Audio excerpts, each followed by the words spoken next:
Setiap orang memiliki perjalanan berbeda di dalam hidupnya, meskipun berjalan di atas rel yang sama. Bukankah kita tidak tahu kemana langkah seseorang akan berhenti?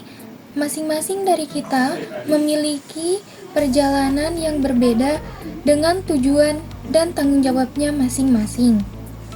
Dalam perjalanan itulah orang menghadapi berbagai masalah dan berbagai reaksi. Dalam perjalanan itulah orang menghadapi masalah dengan berbagai reaksi. Ada yang biasa saja, dan ada yang mudah cemas ketika menghadapi tekanan hidup. Lalu, apakah cemas itu salah? Tentu tidak. Rasa cemas hadir lantaran otak bereaksi terhadap stres yang memperingatkan adanya tanda bahaya. Nah, di dalam bab 2 ini dijelaskan mengenai dampak buruk dari rasa cemas. Di dalam buku ini dijelaskan beberapa dampak buruk dari rasa cemas. Yang pertama, menurunkan kualitas tidur. Rasa cemas yang berlebihan akan membuat kita sulit untuk tidur dan bahkan mengganggu aktivitas sehari-hari. Seperti badan akan mudah merasa lelah. Lalu, dampak buruk yang kedua yaitu mengganggu sistem saraf pusat, di mana ketika kita mengalami rasa cemas, maka otak akan membanjiri kita dengan hormon kortisol dan adrenalin, di mana keduanya membantu kita merespon adanya potensi bahaya. Jika keduanya berlangsung cukup lama dan jangka panjang, maka kecemasan akan mengganggu sistem saraf. Lalu dampak yang ketiga yaitu mengalami masalah reproduksi.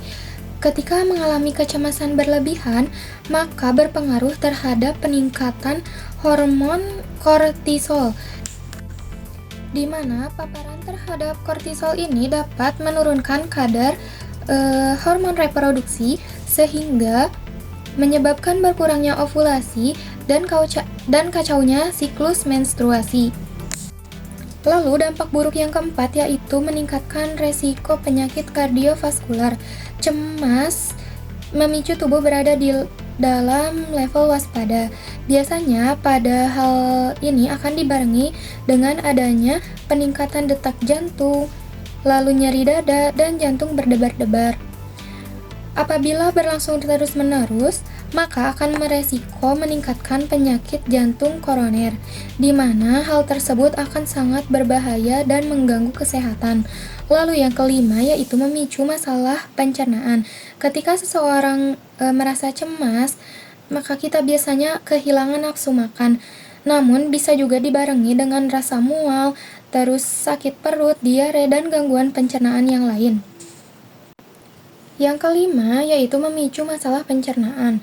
Ketika seseorang mengalami rasa cemas, biasanya tidak nafsu makan. Lalu bisa juga gejalanya dibarengi dengan rasa mual, sakit perut, diare, bahkan gangguan pencernaan lainnya. Ini akan sangat mengganggu aktivitas sehari-hari dan mungkin jika terus berlanjut akan memicu penyakit yang lebih serius. Lalu yang keenam yaitu meningkatkan resiko masalah pernapasan.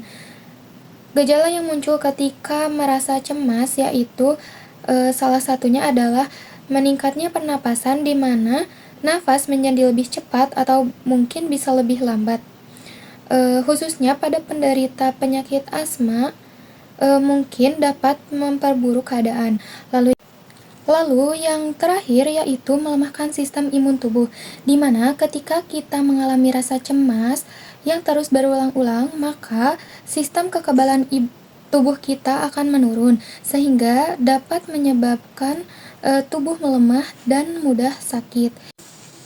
Bila kecemasan sering terjadi dan tidak diperbaiki, maka akan menimbulkan penyakit yang lebih serius. Oleh karena itu, kenalilah kecemasan pada diri masing-masing. Lalu, alihkan fokus kalian dengan dapat membaca buku ataupun hobi yang lain-lain seperti musik, membaca, menulis, atau aktivitas lain yang dapat mengalihkan kecemasan tersebut. Mungkin sekian reviewan bab 2 tentang berdamai dengan rasa cemas ini. Nantikan reviewan bab selanjutnya. Terima kasih.